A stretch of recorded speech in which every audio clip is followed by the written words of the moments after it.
We've been together about 7 years now, and You did it nicely that time. You did it right. It doesn't matter. we've been, I can't fucking stop laughing now. Can we do you first? We first started out looking for a bass player because we had to have, the rhythm section had to be there. After we really got into the project, we found a keyboard player. We fiddled around with different sounds and different styles and different members. We changed drummers a couple times, we changed guitarists a couple times. It came down to, it was always the three of us, Jeff, Ken, and myself. We pretty much became the nucleus of the band. And then of course we've had other members who've been in a long time now. The last 3 years has actually been Masterpiece under a different set of names. Ladies and gentlemen, let's have a real nice hand for Sweden! I guess you could say it's just really hard to keep people in a project for a long period of time that want to stay dedicated to it. Guitar players, I've always wanted to work with another guitar player, but I tell you, man, guitar players are out of their fucking minds. I'm one of them, and I'm out of my mind too. I was really lucky when I found Anders. He really covers that other half, and together I think it's a great marriage. I guess what we tried to achieve with this thing was just something that we could be proud of as individual people, something that you would always be happy about and go, you know, I did this, man. You know, I'm proud of this, this is good. Finishing the project was really just, it was a great feeling. This thing turned into something that was way beyond our capabilities of doing, and we had to figure out every step of the way as to how to achieve each little tiny step. I just had to step back and go, well, okay, well, we know how we can't do it, how can we do it? I think with what we had to work with and the way we did it, I don't think it could have been done any better. We had found a keyboard player, Dave Roman. We started messing around with some songs after he learned all the material that we had. And that first song that he and I put together was Illusion. At the time, we had no idea it was going to be a concept album, but as we began to play it live, we began to feel more like there was more to the song than just a song. It took a bunch of people going crazy and burning down LA to make it really come to mind as to what we wanted to do with it. We were playing a show, and that night the riots broke loose, and we had to haul our equipment to and from a show, thinking that we were going to get pelted with rocks or pulled out of our vehicles and stoned to death. We didn't know what was going to happen, but we did know one thing, and that was that chaos was the main idea for the concept at that point. And we knew that from there we would develop the rest of it. Well, at first we wanted to just see if we could do it. That was hard enough in itself. I felt that the best way to deliver a product to the public these days is in a full conceptual album video style. If we'd have had the budget, it would have looked more like Natural Born Killers by Oliver Stone. Basically, we were doing the same thing, just with a lesser budget. How did we do the videos? You wouldn't believe me if I told you. Waking up and trying to figure out how to get 6 guys and a couple of people who are not actors together, and then try to tell someone who doesn't know anything about acting how to do something in order to get it across on video to portray what you're trying to portray. Okay, take 3, action! Half the videos were done before the recording was actually even done, which may sound weird, but it was done in such a way that we'd do a stupid little 4-track. We'd go out and we'd film the video, and knowing good and damn well that we were going to record the album later, and then we'd apply the good audio to the old video. It started out with me trying to figure out how to edit. This is all very tough.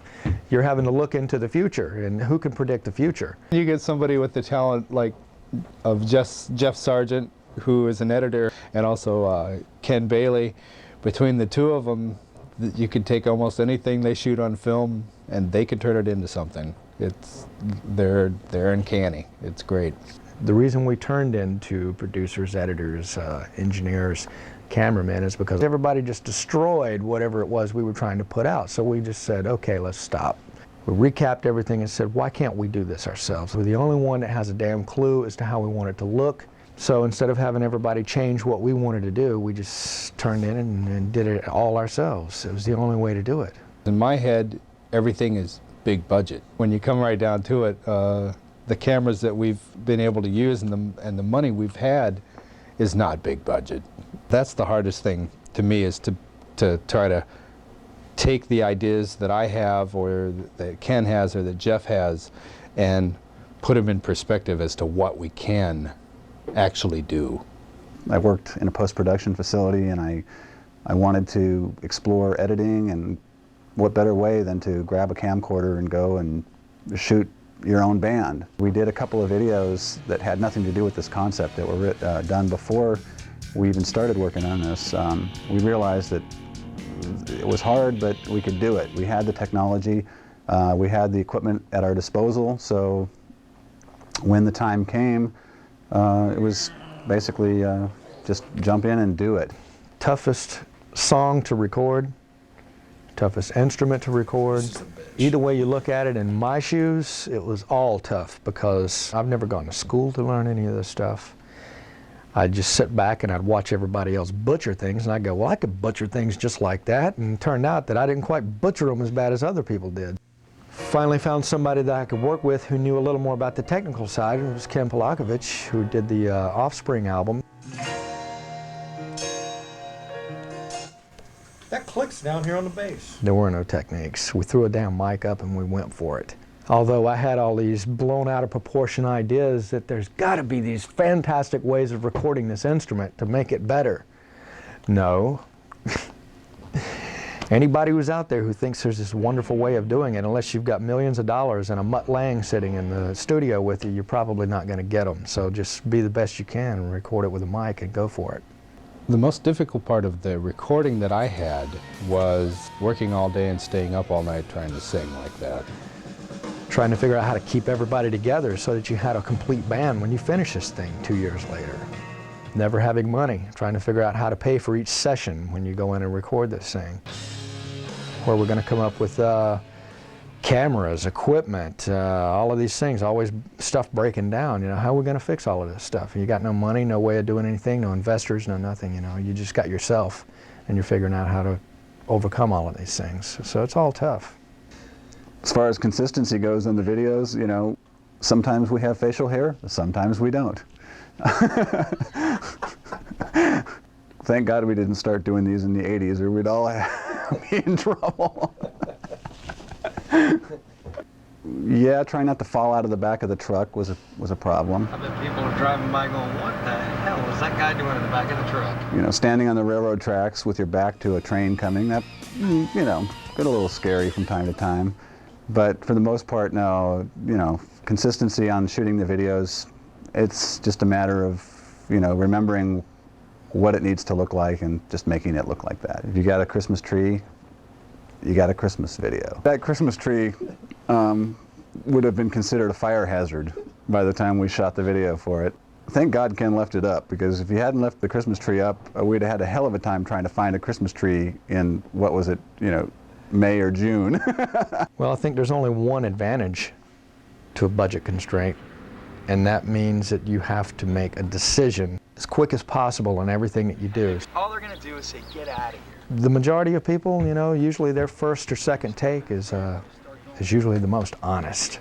And I think if you can deliver honesty with your playing, that's probably the best thing to do. So there were no special techniques or none of that stuff. From the beginning, it was a success, just to take on the idea of doing such a big thing. It was a great feeling being able to make something happen out of nothing. The whole thing was crazy.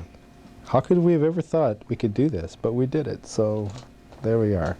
Just the fact that we have it done and we can show something for what we've done, to me, is a success.